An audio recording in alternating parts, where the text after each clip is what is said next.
حضرت عمر رضی اللہ تعالیٰ عنہ فرماتے ہیں کہ میں فجر کی نماز پڑھ کے اس بڑھیا کے مکان پر گیا، دروازے کو دستک دی، اندر سے پوچھا من دق الباب، کہ دروازہ کس نے ٹھوکا، کس نے کھٹکھٹایا؟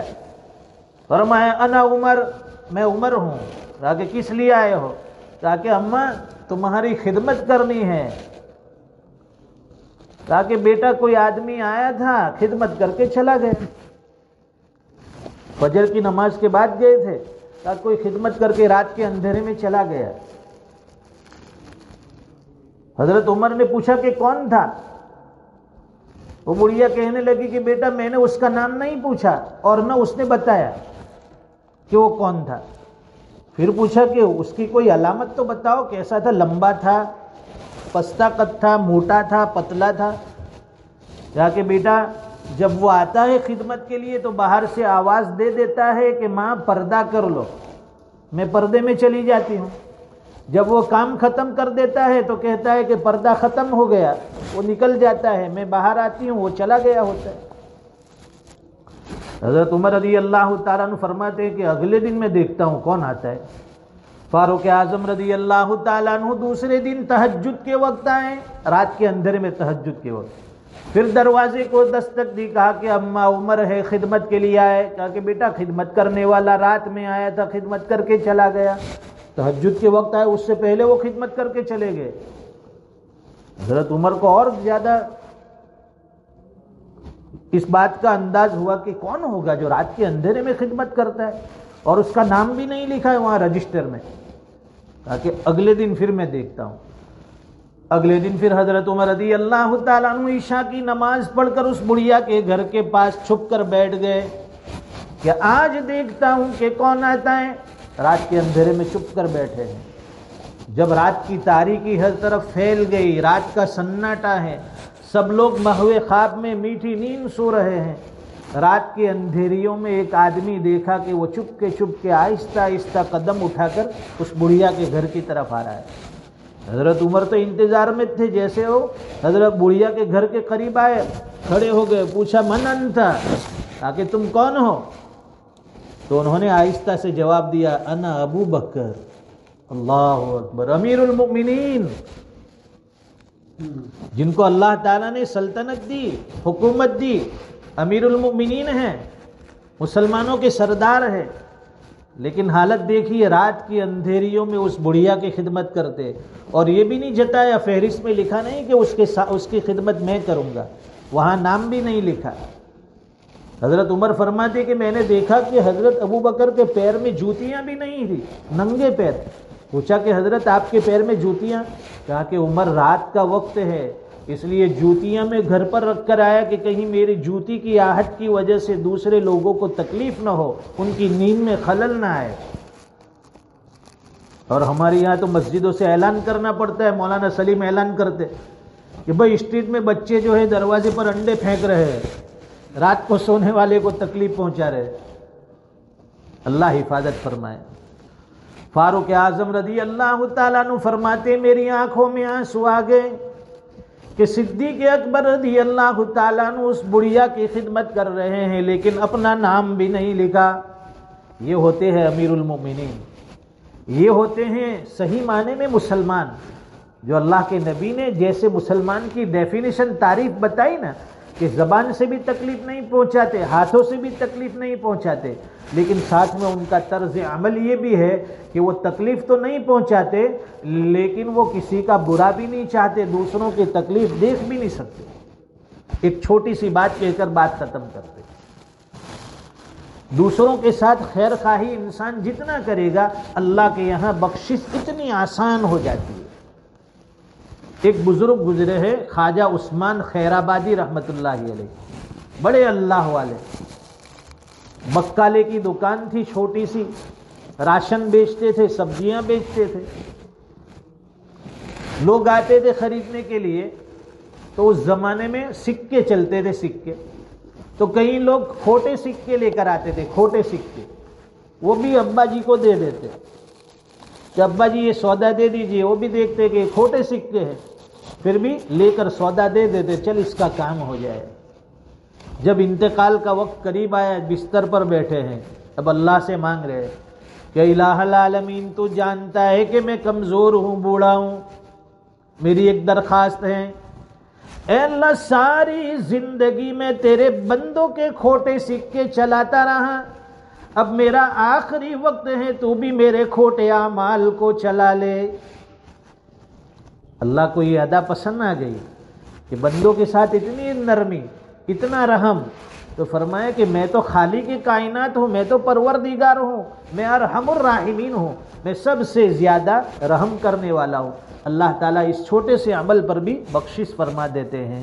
اللہ تعالیٰ کہی سنی باتوں پر عمل کی توفیق عطا فرمائیں، اور اللہ تعالیٰ ہمیں اپنی زبان سے، اپنے ہاتھوں سے دوسروں کو ایذا اور تکلیف پہنچانے سے محفوظ رکھے۔ صحیح معنی میں جو اللہ کے نبی نے مسلمان کی تعریف کی، اللہ تعالیٰ ایسا نمونے دار، ایسا نمونے والا مسلمان ہمیں بنا دے۔ آمین وآخر دعوانا الحمدللہ۔ اللہم صلی علی سیدنا و مولانا محمد وبارک وسلم۔ ربنا آتنا فی الدنیا حسنہ وفی الآخرۃ حسنہ وقنا عذاب النار۔ یا حنان یا منان یا بدیع السماوات والارض یا ذا الجلال والاکرام۔ پیارے اللہ، ہمارے گناہوں کو معاف فرما دیجئے، ہمارے خطاؤں سے درگزر فرما دیجئے۔ اے اللہ، زبان سے نہ جانے آج تک کتنوں کو تکلیف پہنچائی ہوگی، کتنوں کے دل دکھائے ہوں گے۔ اے اللہ، ہاتھوں کے ذریعے لوگوں کو کتنی تکلیفیں پہنچی ہوگی۔ اے اللہ، ہمارے اخلاق ایسے نہیں ہیں، اے اللہ ہمارے اخلاق بگڑے ہوئے ہیں، ہمارے اخلاق کی وجہ سے لوگوں کو تکلیف پہنچی، پڑوسیوں کو تکلیف پہنچی، گھر والوں کو تکلیف پہنچی۔ اے اللہ معاف فرما دے، معافی دے دے، ہمیں بھی معاف فرما، ہمارے والدین کو معاف فرما، ہمارے اہل و عیال کو معاف فرما۔ اے اللہ ہمارے اساتذہ کو معاف فرما، اے اللہ پوری امت کو معاف فرما دے۔ اے اللہ امت پریشان ہیں، اے اللہ امت حالات سے دوچار ہیں، اے اللہ امت حالات سے دوچار ہیں، اس کلمے کی نسبت سے، ایمان اور اسلام کی وجہ سے ان پر ظلم و ستم ڈھائے جا رہے ہیں۔ پیارے اللہ مظلومین کی نصرت اور مدد فرما، مظلومین کی حمایت فرما۔ معصوم معصوم بچے خون میں تڑپ رہے ہیں، اے اللہ ماں بہنیں اے اللہ بلک بلک کر رو رہی ہیں، ان کے سامنے ان کے شوہروں کو شہید کیا جا رہا ہے۔ اے اللہ انتہائی ظلم و ستم کی چکیوں میں وہ پیسے جا رہے ہیں، ہم یہاں پر امن اور سکون میں ہیں۔ پیارے اللہ مظلوم مسلمانوں کی نصرت فرما دے، حمایت فرما دے، مدد فرما دے۔ اے اللہ آپ خالق کائنات ہیں، آپ رب کل ہیں، آپ جو چاہتے ہیں کر سکتے ہیں۔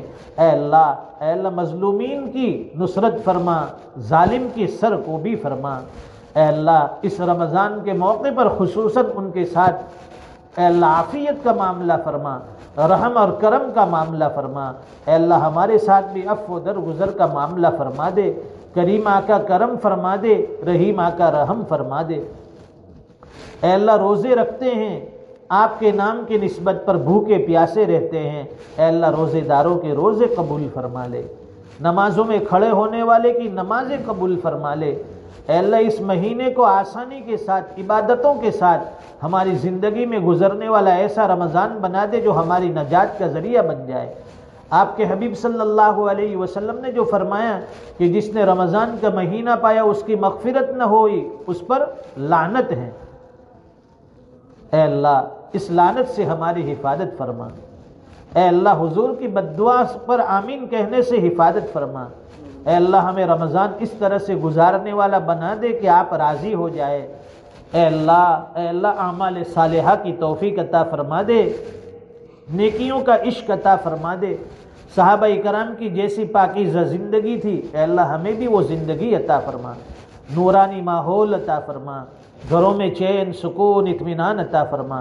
اے اللہ ہمارے اہل و عیال کو ہماری آنکھوں کی ٹھنڈک بنا دے، دین کے لیے قبول فرما لے، گھروں میں دین کے چرچے فرما دے۔ اے اللہ دین کو سربلند بنا دے، اے اللہ دین کی خدمت کے لیے ہمیں قبول فرما، محروم نہ فرما، ہماری اولاد کو قبول فرما، محروم نہ فرما۔ اے اللہ ہم چاہے یا نہ چاہے ہم سے دین کا کام لے لے۔ اے اللہ اگر آپ یہ کام دوسروں سے بھی لے سکتے ہیں ہم محروم ہو جائیں گے، محروم نہ فرما۔ اے اللہ ہمارے حال پر رحم فرما دے، اے اللہ مغفرت کی بھیک دے دے، عفو درگزر کی بھیک دے دے۔ کریم آقا آپ کے بندے روزے کی حالت میں افطار کا وقت قریب ہے، آپ کے سامنے ہاتھ پھیلا کر بیٹھے ہوئے ہیں، کچھ مانگ رہے ہیں۔ اے اللہ سب کی مانگتائیں پوری فرما، سب کی حاجتیں پوری فرما۔